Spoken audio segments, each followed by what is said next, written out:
আসসালামু আলাইকুম। আসলে ব্যারিস্টার আসাদুজ্জামান ফুয়াদের কথার পরে আমার অনেক কথা বলার নাই এবং আমি এখানে এসেছি ডক্টর জিলারা চৌধুরী বলেছেন, আমার নিয়ত ছিল যে আমি শুনতে আসব।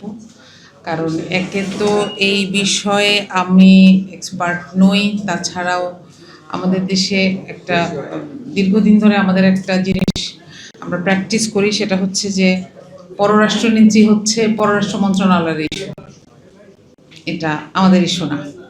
আমরা চিন্তা করব কে চাকরি পাচ্ছে, কৃষক বীজ পাচ্ছে কিনা, সার পাচ্ছে কিনা, এগুলো নিয়ে। একটা সময় আসলে দেখা গেল যে এই পররাষ্ট্রনীতির এগেইনস্টে একটা দেশের যে প্রেফারেন্সগুলা, এগুলা আমাদের ব্যক্তিদেরকেও এসে স্পর্শ করে। আমরা আধিপত্যবাদের বিরুদ্ধে কথা যখন বলতে শুরু করেছি, তখন দেখলাম আমাদেরকে মারা হচ্ছে, আমাদের সন্তানদেরকে হত্যা করা হচ্ছে, আমাদের চাকরিতে আঘাত পড়ছে, এমনকি আমার কৃষক কি পাবেন সেটাও নির্ধারিত হচ্ছে পররাষ্ট্রনীতির এগেইনস্টে আমার দেশের আত্মবিশ্বাস কতটুকু এটার উপরে। তো সুতরাং আমাদেরকে এটা নিয়ে চিন্তা ভাবনা করতে হবে, কথা বলতে হবে, এটা হচ্ছে ব্যাপার। তো আমরা অনেকগুলো কথা শুনেছি, সেখানে আমি খুব মনোযোগ দিয়ে শুনছিলাম যে এখানে পরিবর্তনশীল যে ভূ রাজনীতির মধ্যখানে আমরা এখন দাঁড়িয়ে আছি, এবং এটা আসার কারণে আসলে আমরা বুঝতে পারছি যে আমরা আসলে কতখানি ভালনারেবল।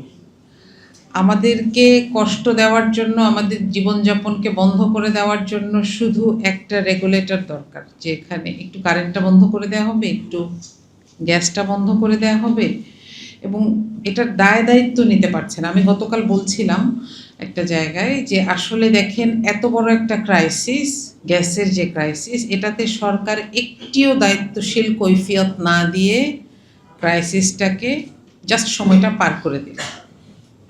কিন্তু এই সময়ের মধ্যে এই সরকারকে যারা ভোট দিয়েছেন এবং দেন নাই, এই সবাই কেমন ছিল, কেমন আছে, কেউ একটা কথাও বলেন নাই।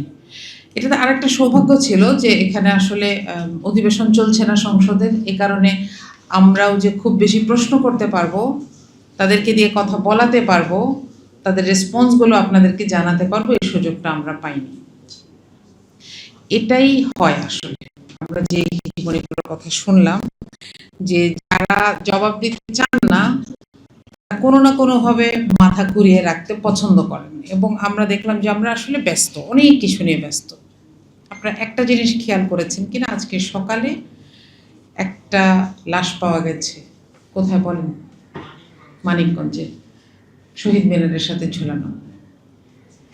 আমাদের বাংলাদেশটা আসলে এইটা, আমরা এটাকে রেখেও এখন অন্য কিছুতে ব্যস্ত। আমরা একজনের চোখ চলে যাচ্ছে, একজন শহীদ সালাউদ্দিন গতকাল একজন মারা গেছেন, তার জন্য ব্যস্ত নাই। আমরা এমন কিছু নিয়ে ব্যস্ত যেটা হচ্ছে চানাচুরের মতন, আমাদের খুব মুখরোচক কিছু খাদ্য দেয়, আমাদের কথা বলতে ভাল লাগে, মুখটা চালাতে ভাল লাগে, সেই জায়গায় এখন এখানে সবাই যেটা বলেছেন, আমি একটু যেটুকু শিখেছি সেটুকু আপনাদের সামনে একটু বলি। প্রথমটা হচ্ছে ভারসাম্যপূর্ণ কূটনীতি এবং বাণিজ্য নীতি, অর্থাৎ কে আমার শত্রু, কে আমার বন্ধু, তার চাইতে বড় ব্যাপার হচ্ছে আমার কোথায় স্বার্থ, এটাকে ধরতে পারাটা জরুরি। দ্বিতীয়, আমাদের দেশের অর্থনৈতিক ভবিষ্যৎ হিসেবে বঙ্গোপসাগরকে দেখা দরকার। এটা শুধু একটা সাগর না, একটা একটা সমুদ্র না। আমাদের কাছে আমরা বাজেটে এটার অল্প একটু জায়গা দেখেছি, ব্লু ইকোনমি, কিন্তু এখানে এ পর্যন্ত কোনো কাজ শুরু হয়নি। ব্লু ইকোনমির জন্য কিছু প্রেফারেন্স রাখা হয়েছে। তৃতীয়ত যেটা শুনেছি যে বাংলাদেশ ভৌগোলিকভাবে গুরুত্বপূর্ণ, এটা আমরা খুব খুব কমন জানি, এটার ব্র্যাকেটে একটা কথা থাকে, এটা হচ্ছে গরিবের বউ, তাই না? যে ভৌগোলিকভাবে গুরুত্বপূর্ণ মানে সবাই এখানে বেনিফিট খুঁজবে, কিন্তু এখানে কি রেখে গেল এটা খুঁজবে না। সুতরাং আমাদের একটা জিনিস বোঝা উচিত যে আমরা এখন থেকে নিজেদেরকে পরিচয় দেওয়া উচিত যে আমরা আঞ্চলিকভাবে অর্থনীতিতে গুরুত্বপূর্ণ ভূমিকা রাখব, আমাদের পজিশনটা আমাদের বোঝা উচিত। আরেকটা জিনিস শিখেছি যে বিদেশ নীতি বা পররাষ্ট্রনীতির সাথে আমরা রাজনীতিকে ইন্টারনাল রাজনীতিকে মিশাবো না। যদিও বারবার আমরা দেখেছি যে এই দেশের পররাষ্ট্রনীতি তখন মহিমান্বিত হয় যখন, বা তখন সফল হয়, তখন মর্যাদাপূর্ণ হয় যখন দেশের সাথে দেশের সম্পর্ক হয়। কিন্তু আমরা বারবার দেখেছি দেশের সাথে দলের সম্পর্ক হয়। আমি দীর্ঘদিন ধরে দেখছি, আমি এখন নিজেও রাজনীতিতে আসার কারণে আমাকেও প্রশ্ন করা হয়, আপনাদের দলের সাথে ভারতের সম্পর্ক কেমন?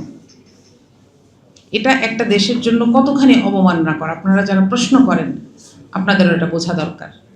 কখনোই এই জায়গাটাকে অ্যাকনলেজ করবেন না অথবা স্বীকৃতি দেবেন না যে দলের সাথে দেশের সম্পর্ক থাকে। দলের সাথে দেশের সম্পর্ক থাকা উচিত না, বড় কথা হচ্ছে এটা। সম্পর্ক থাকবে দেশের সাথে দেশের, এবং সব দল ওই জায়গায় একটা জায়গায় থাকা উচিত।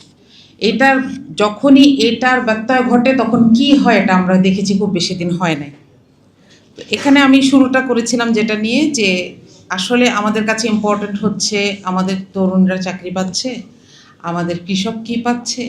আমরা যখন পররাষ্ট্রনীতির দিকে তাকাই তখন দেখি যে আমাদের আসলে কি কি জিনিস দরকার। এনার্জি সেফটি দরকার, ফুড সেফটি দরকার, বিনিয়োগে বৈচিত্র্য দরকার, এক আরএমজি দিয়ে আর কত, আমাদের চামড়া শিল্পকে নিয়ে এগিয়ে নিয়ে আসা দরকার, যেগুলোকে উদ্দেশ্যমূলকভাবে নষ্ট করে দেওয়া হয়েছে আমাদের সো কল্ড কল্যাণকামী প্রতিবেশীর কারণে।